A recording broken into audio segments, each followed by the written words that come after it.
बड़े बुजुर्गों की कहानी। खाली चौपाल। गांव के चौपाल पर एक बड़ा नीम का पेड़ था। उसी पेड़ के नीचे हर शाम बुजुर्गों की मंडली बैठा करती थी। वहां सुख दुख की बातें होती थीं, पुराने किस्से और कहानियां सुनाई जाती थीं और एक दूसरे का सहारा बनते थे। उस चौपाल की रौनक ही अलग थी। चौपाल की सबसे बड़ी शान थे रामचरण बाबा। उम्र तो 80 के पार थी, लेकिन उनकी बातों में ऐसी मिठास थी कि हर कोई उन्हें सुनना चाहता था। उनके साथ हर दिन चौपाल पर हरिया काका, लखन दादा और फूला ताई बैठा करते थे।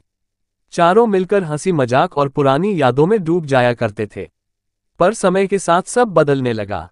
गांव के नौजवान पढ़ाई और रोजगार के लिए शहरों की ओर जाने लगे। जो बच्चे गांव में रहते भी वे अपने अपने मोबाइल में खोए रहते। किसी के पास चौपाल पर बैठने का समय नहीं था।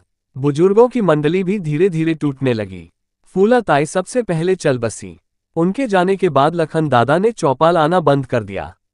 हरिया काका बीमार रहने लगे और उनके बेटे उन्हें शहर ले गए।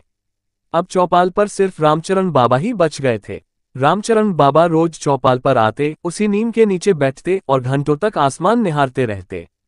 उनके चेहरे पर एक अजीब सी उदासी छाई रहती थी। जो चौपाल कभी हंसी ठिठोली का अड्डा था, अब वीरान हो चुका था। एक दिन गांव के कुछ बच्चों ने देखा कि रामचरण बाबा चौपाल पर नहीं आए। जब लोग उनके घर गए तो देखा कि बाबा खाट पर लेटे थे, आंखें बंद थीं। उनकी सांसें थम चुकी थीं। उनके हाथ में एक पुरानी तस्वीर थी, फूला ताई, लखन दादा और हरिया काका के साथ उनकी चौपाल की। रामचरण बाबा का जाना पूरे गांव के लिए एक चेतावनी की तरह था। सभी ने महसूस किया कि बुजुर्गों की उपेक्षा केवल उन्हें नहीं, बल्कि पूरे समाज को अकेला बना देती है। गांव वालों ने फैसला किया कि चौपाल की रौनक फिर लौटानी है। अब हर शाम बच्चे और युवा चौपाल पर आते हैं। वहां रामचरण बाबा और उनकी मंडली के किस्से सुनाए जाते हैं।